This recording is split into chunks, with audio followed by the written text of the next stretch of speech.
La romancière Karine Thuil nous a rejoint sur le plateau de Télématin. Bonjour Karine Thuil. Bonjour. Merci d'avoir bienvenue. accepté notre invitation. Alors Thomas, le livre en main, vous publiez un recueil de poèmes qui s'appelle Kadish pour un amour. C'est paru aux éditions Gallimard. Alors nous, on vous connaissait jusqu'à présent pour vos romans. Pourquoi ce choix de poésie, de la poésie maintenant ? J'étais surprise moi-même par ce que j'ai écrit. En fait, j'ai toujours écrit de la poésie quand j'étais plus jeune, mais pendant des années, j'en ai lu, mais sans en écrire. Et puis après La Décision, mon précédent roman, qui était un roman âpre, qui se passait dans le milieu de l'antiterrorisme, j'avais envie d'une sorte de pause et de revenir à mon matériau originel, le mot, à travers une histoire totalement différente, puisque là, c'est l'histoire de la fin d'un amour, mais en forme de poème. Le Kaddish, en fait, dans la religion juive, c'est la prière pour les morts. Vous adaptez en quelque sorte cette prière pour un amour qui n'est plus. C'est un amour que vous enterrez, c'est très fort, c'est très impudique. Pardon, mais c'est votre histoire. On a l'impression que vous vous livrez. On se dit, elle fait ce livre qui ne ressemble pas aux autres quand on a lu tous les autres. On se dit, c'est de la poésie, c'est hyper poignant. Est-ce qu'elle nous raconte sa vie ? Est-ce qu'elle expurge quelque chose ? Alors, en fait, je n'ai pas envie de donner des clés de ma vie privée pour comprendre mon travail, mais c'est vrai que c'est un texte qui est né, contrairement au roman, où d'ailleurs c'est beaucoup plus codifié, sous une forme d'impulsion. J'avais envie de raconter la fin d'un amour, le chagrin d'amour, mais à travers une succession de poèmes qui retraceraient toute une histoire d'amour.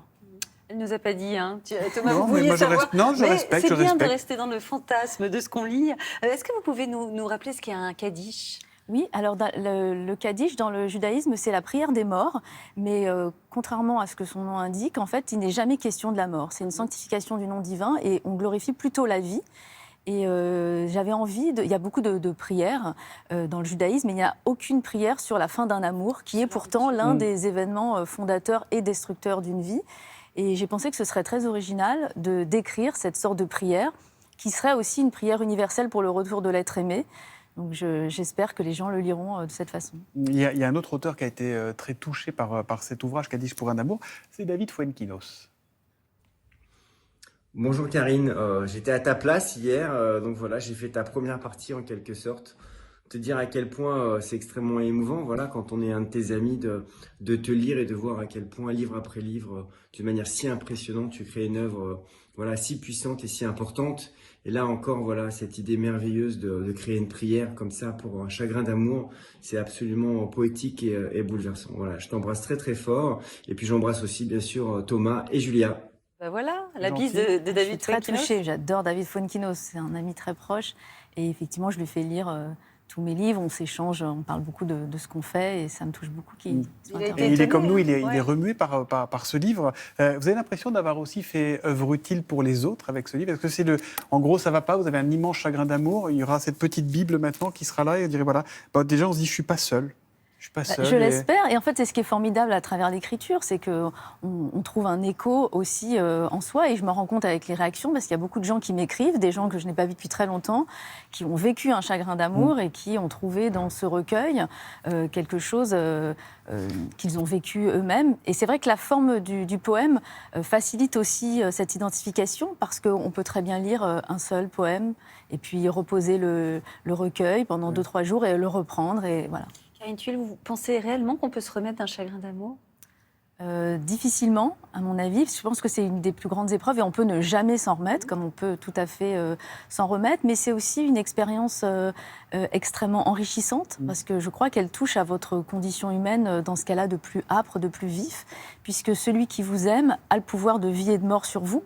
Et en vous quittant, il peut provoquer votre fin. Et pourtant, on entend, ça va passer. Les parents souvent disent à leurs enfants, oh, tu sais, ça va passer. En fait, non, ça nous marque, c'est ça Ça marque très durablement, oui, parce que l'autre laisse son empreinte en vous, et puis c'est la rencontre de deux êtres dans quelque chose qui est très mystérieux, en fait. On ne peut pas contrôler l'amour, on ne peut pas décider d'aimer quelqu'un. Après, il y a la place dans laquelle vous situez l'être aimé. Moi, j'ai été très marqué par un point qui m'a intrigué. Quand vous parlez de lui, de l'homme, de l'être aimé, de l'homme qui est parti, vous dites tu, toi, avec un T majuscule, comme quand on écrit sur Dieu. Pourquoi ? C'est très politiquement incorrect. Ouais. Oui, je pense que l'être aimé est totalement déifié. Ouais. Quand il est aimé, c'est un peu notre Dieu. Et donc, il y a ce jeu dans le recueil entre l'éternel, le Dieu, et l'éternel, l'être aimé. D'ailleurs, le recueil est dédié à l'éternel. Ouais. Alors Karine, c'est bientôt la Saint-Valentin. Est-ce que vous pensez que c'est une bonne idée justement d'offrir votre recueil de poèmes à son amoureux ou son amoureuse? Oui, puisque ça finit bien. Ouais. Le recueil finit bien. L'être aimé revient.